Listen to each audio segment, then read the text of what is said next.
our show sponsor, Corporate, just tweeted out that he said the tweet says not buying MSTR when MNAV dropped below 1. It's I think this is from the movie Achilles, and it's Brad Pitt, and he's looking down on someone from a horse and says, "That's why no one will remember your name." Mark is an MSTR guy, and we've talked about it in the past how he thinks there's a company there that's worth buying. I find myself hesitant to tell Mark that he's wrong on that because he's done a lot more work on it than me. But the vibe that I have right now is off on MSTR.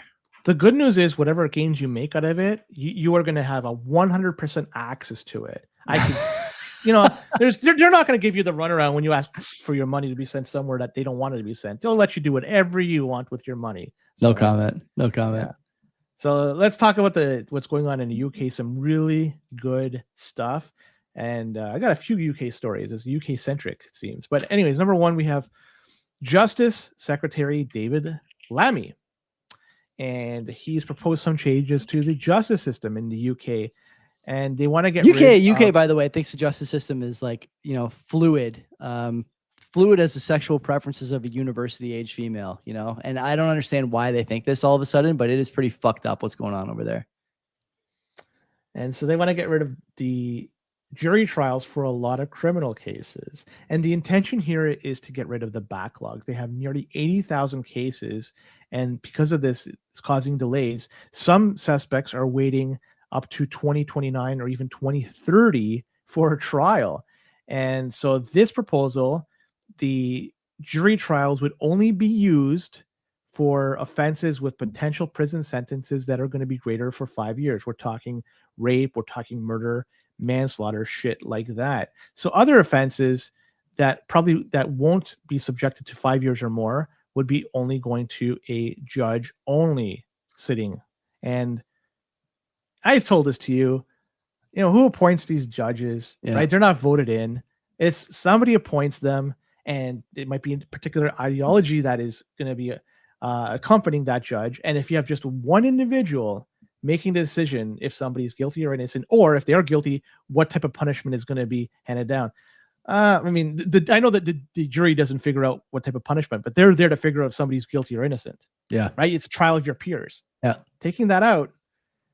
Why is there a huge backlog? There must be some fucking reason why they have a massive backlog. Anything but talking about the actual problem. Anything but talking about the actual problem with these people. We'll fix that by having judge-only trials. By having digital ID and judge-only trials, we're going to knock out there could be no court reporter.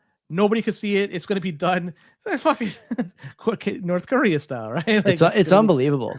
What's going on in the UK right now is completely nuts. Between the stuff from Ofcom trying to silence American companies, the trials, the digital ID, the online harms, the hate speech, it's a gong show over there. It is a total gong show. I think there's somebody in the chat, and I want to say who, because he said good morning early on. He's, I think, exactly where we're saying where the problems lie. So I don't want to say too much. He's saying, anyway. What is it? He's like, where is he saying it in the chat? Yeah, he is, I think, on the other side of the Atlantic, and he's there. So you can probably tell us exactly what's going on. I just don't want to say his name just in case. Sure. UK, they have a problem over there with electric cars. More people are driving them. And as a result, they want the electric vehicle drivers to pay a per mileage tax, a mileage-based tax when using an electric vehicle. Can't make it up, Len. Or a plug-in hybrid. And this is going to be starting in, as proposed, nothing set in stone yet, April 2028. Oh my God. And if you're using a fully electric, it's going to be 3 pence per mile. And if you're using a plug-in, it's 1.5 cents per mile. And the reason for this is because they collect taxes on gas/petrol and diesel. They're not being collected if you have an EV. So they have to somehow collect this in another way. So now you're going to have to report annually your mileage. What this means is if you drive 8,000 miles a year, you're expected to pay an extra 250 pounds annually as a result of this. So they say there's going to be no planned trackers or black boxes to cover the Sure, mileage. sure. Yeah, I remember exactly when that. they said that about home heating and shit like that, you know? So What how fucking stupid do these people think that we are? who could have predicted? And boomers saying EVs don't pay gas tax. Like this is so mid curve, boomer. I love you, buddy, but this is so mid curve. Okay. The But problem he's right. is They don't pay back tax. I know, but the problem is not that they're not paying the gas tax, right? The problem is that the solution to the roads not being adequately funded isn't we need to find ways to more efficiently fund the roads or fix the roads or whatever. The solution is we need to add more taxes. The solution cannot always be more tax. It can't This is be. a tax to replace a tax. I know. And he's saying it's not entirely a new one. In theory, it is a tax to replace a tax. The problem is, though, now you have oversight to figure out how many kilometers you were driving per year. And when you're talking about electric cars, they are highly connected to the internet. And you never know, at a moment's notice, somebody far away could flip a switch and your car may not start. The electric version of start. Totally. Or they'll take it right out of your CBDC account before you can go anywhere. Whatever. Like, Boomer, I'm not disagreeing with you. It's a tax. I get what you're saying. I understand how the accounting works, right? I'm not disagreeing with that part. I'm saying that the fix, like there needs to be a better solution than this. And then like Len said, you wind up going down this road where every kilometer you drive is tracked because you're driving a vehicle that's connected to the internet or they're using your phone data or whatever. Like the way this is going is not worth the price of admission, you know? Boomer, should bikes who drive on the roads that are paid by gas tax have to pay a fee for driving? Don't forget, Boomer. Like again, not to like point a finger at you here, but isn't the entire point of the EVs to save the government money on climate action down the road? So why don't I get reimbursed for the savings? Right? I get maybe a little bit of a subsidy on the car. At least we used to here, for example. And then I still have to pay the gas tax. Am I net saver? Am I net contributor to that carbon goal, or am I not? Like these things, the accounting can't only be what's on the books when it's convenient. It can't be. And I disagree with this idea that we have to have a tax for this. I think it's wrong. I think it's incorrect. I like John saying mandatory electric bike trackers. Well, strap them on. Fuck it. You got to wear an ankle. You got to wear a low jack. You got to wear a low jack. You know, like. So there has been a few stories posted, and it made the rounds on Twitter about people getting welfare in the UK, and some of them were just very interesting stories. Like this one woman, she's a single parent, 40 years old, Taya Jaffe, and she says on a good month, her universal credit would give her a total of £6,100. That's a lot of fucking money. Now, keep in mind, £6,100. Yeah, convert that to Canadian dollars. Yeah, it's about $9,000. Keep in mind, is that like $9,000? What is that? So that's like 100K ish Canadian, give or take.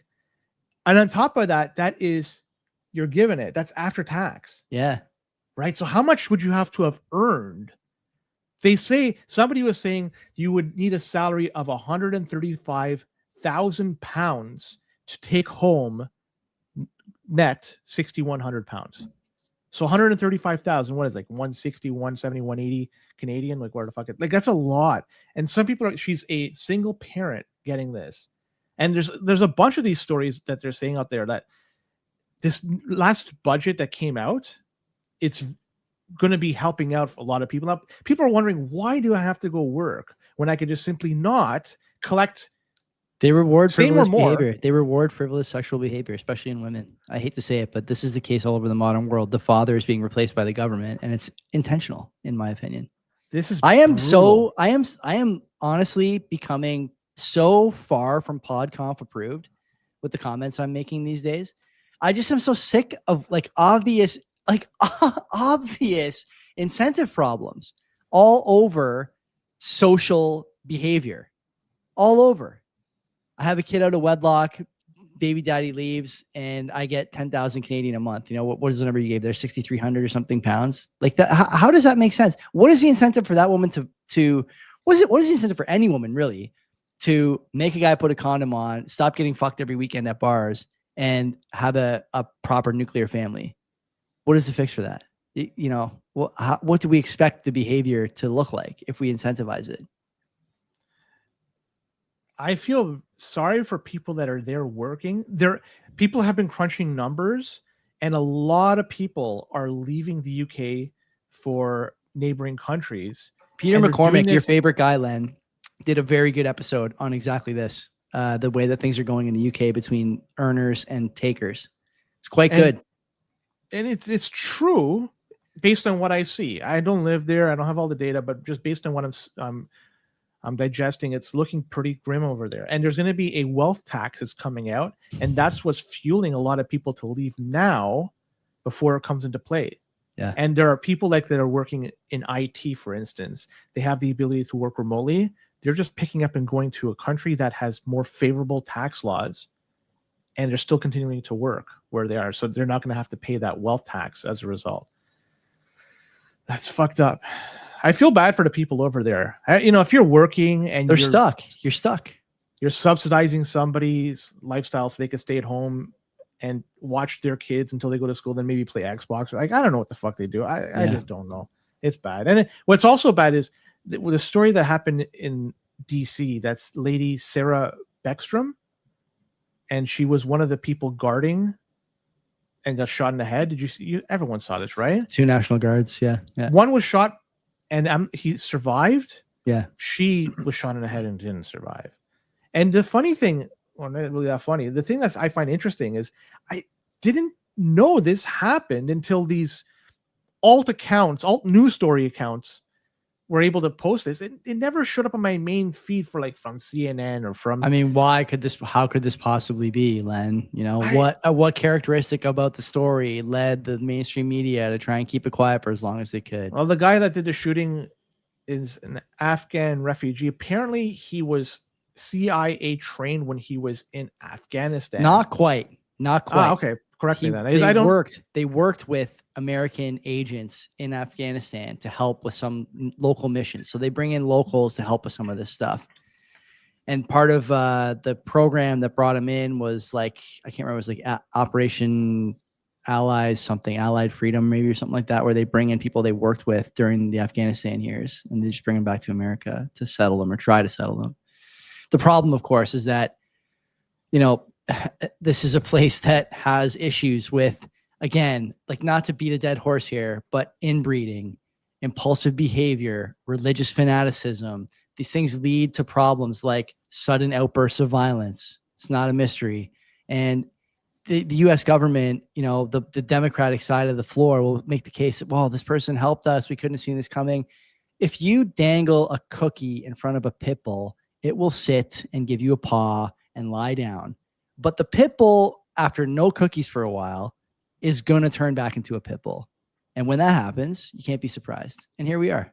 It's a pit bull being a pit bull. Over and over again, we see this. The UN came out this week with an interesting title on one of the tweets, and it just highlights exactly how climate change impacts people. Everybody is different, but not only that, it's also apparently gender-based. So they say, Lad, I can only take so much. I can only take so much. Fucking take this one. I'm going to read their tweet direct. I'm not changing anything.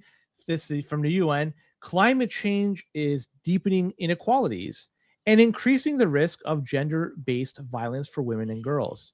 So an International Day for the Elimination of Violence Against Women, let's act. And they want to build a safer, more climate-resilient future. There we go. I have to. What is your comment? Give me your thoughts on. I can't. I don't know what it's like to be a girl or a woman. I'm born a guy, white guy.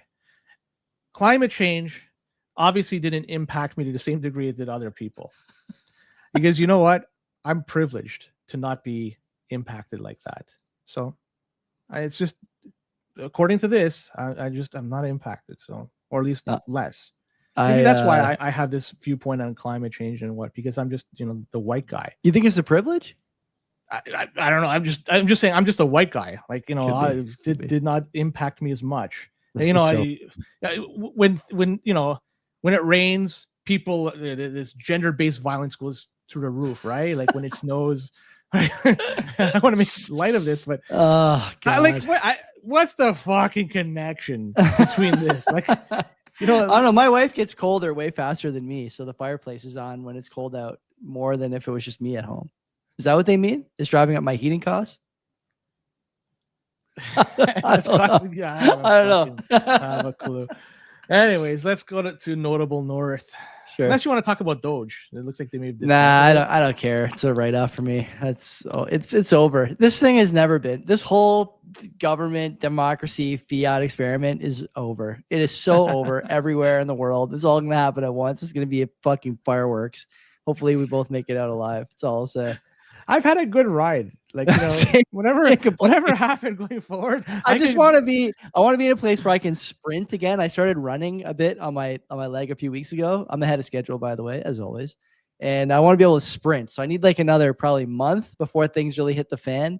But I can defend myself for sure, or be an aggressor in a physical altercation. But I don't think I could beat anybody in a foot race. I got to have all the tools available to me if we're going to go sideways here. If we go Weimar, I got to be able to run. You have to learn how to swim so you can swim across the lake. I'm a good swimmer. Yeah, I can do that. Yeah, got great lung capacity. We'll talk about the Z-Man. The Z-Man back in the news. He loves the camera. This guy. He's either the world's greatest beggar. We have a lot of new listeners, so I want to. The Z-Man is Zelensky for people who don't know. I don't want to say that, but anyways, he's either the world's greatest beggar or either the best fundraiser in history. There's a fine line between the two, so I'm not exactly sure which category he falls in, but he's one of those two. And he had a meeting this past week with the lady that was made famous for freezing bank accounts. I'm not sure if you saw the picture that she took with them. Yeah. And she confirms that we still stand with Ukraine. The flags are out, the pins are out. I love it. So the interesting thing about this photo op, between she and the beggar, there was another person sitting at the table over there. His name is Andrei Yermak. Never heard of this guy. Apparently, he's a former head of the office of the president of Ukraine. He's the chief of staff for the Z-Man, according to BBC. And I say former because the National Anti-Corruption Bureau and the Special Anti-Corruption Prosecutor's Office, they released some findings this past week of a lengthy investigation that, well, people within the Z-Man's inner circles, they're doing some wrongdoings.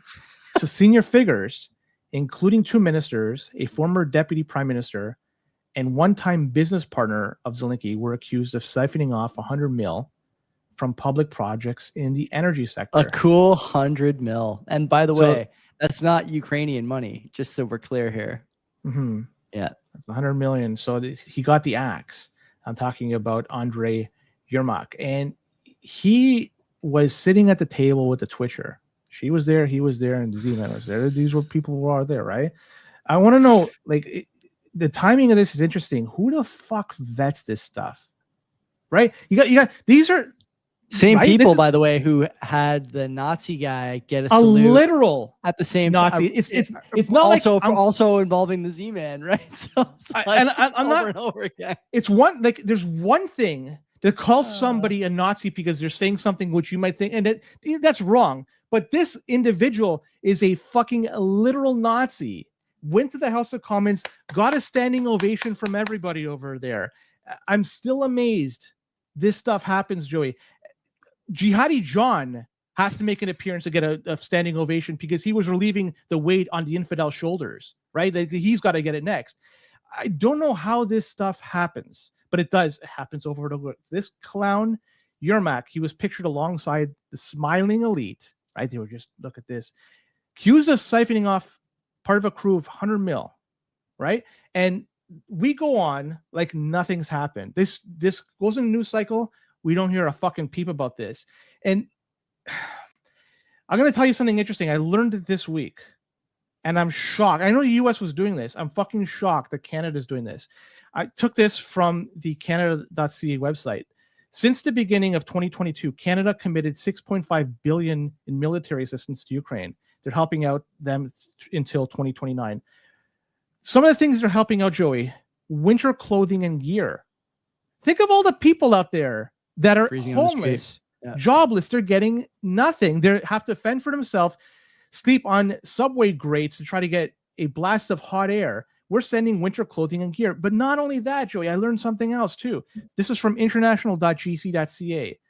Quote, Canada has provided 12.3 billion in financial assistance to Ukraine since 2022. That's 12.3 billion since 2022, which helped the UK government continue. And I can't fucking believe this, Joey. I was pissed off to operate, including delivery services, governmental services like pensions to Ukraine. Yeah. We are paying the fucking pension for the Ukrainian bureaucracy. Yeah. Yeah. While we have over here people on old age security and on CBP, they have to stop doing what they're doing and go back to fucking work because everything has gotten more expensive because they have printed Canadian dollar into oblivion. This is sad. You see the lineups, people at the food bank, and I'm not talking about, I don't give a shit who's there. It's just the lineups are fucking long. People are jobless.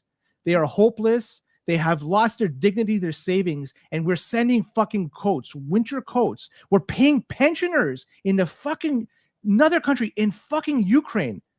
This drove me fucking bonkers when I saw this. When we're fucking doing this, why? Yeah. We have so much we can do over here to help ourselves. I feel sorry for what's going on there. I don't want to like say we should do nothing. We should first fix what's going on here. Once our house is in order, then we could look elsewhere and try to help others. But until then, we're just hurting ourselves and future generations and helping others. 100 million has been siphoned. Weapons, apparently, from what I was reading, was being sold elsewhere. So weapons that are being sold by United States, by Great Britain, by Canada, and that was being sold on eBay or where the fuck. This is sad, Joey. This is, and nobody's saying heads should roll. Pictures are still being taken. Yeah. People are still twitching and smiling, and we do nothing. The person voted from fucking afar too. Voted from fucking the other side of the Atlantic on the budget. Wasn't even here for that. Collecting full salary, but not representing anybody except bunch of people out there. I don't know. I think by the way, I want to note that Freeland, former minister Freeland, now envoy Freeland, is moving permanently to France and retaining her seat in Parliament. If I was a constituent of hers, I would ask questions. Are you representing me? Yeah. As a taxpayer, as a resident of Toronto, Southern Rosedale, or whatever her riding is, are you representing me? Or are you representing somebody or something else? Recall that she said, Len, she doesn't drive to work. She, if she wants you to cancel Netflix, Disney Plus, whatever. Like, again, this is not unique to Canada. And the corruption and crime in government is not unique to Ukraine. There's a lot of this stuff going on, a lot of grift. I did the sip and rip yesterday on, it seems like Tim Walz was complicit in $1 billion being stolen by Somalian immigrants in Minnesota. You have Canada shipping $22 billion since 2020 to Ukraine, or 2022 to Ukraine, to support a public service. By the way, our public service here is undergoing austerity in a way. There's significant cuts and whatnot coming here. You can feel however you want about these services and bureaucrats or whatever, but the point is that there's money available, and we're giving it to someone else instead of doing things at home. Len brings up a great point there that, the veterans, especially here in Canada, who've been offered MAID instead of wheelchair ramps, how do they feel now? We've been doing this show for so long that I could point to a dozen stories off the top of my head about encampments, addiction, homelessness, mental health issues, people dying on wait lists, not getting surgeries, not having doctors, not having schools, not having homes, you name it. And $22 billion went overseas to a war that they will eventually lose, that everybody knew they would lose when they started. It's throwing good money after bad now.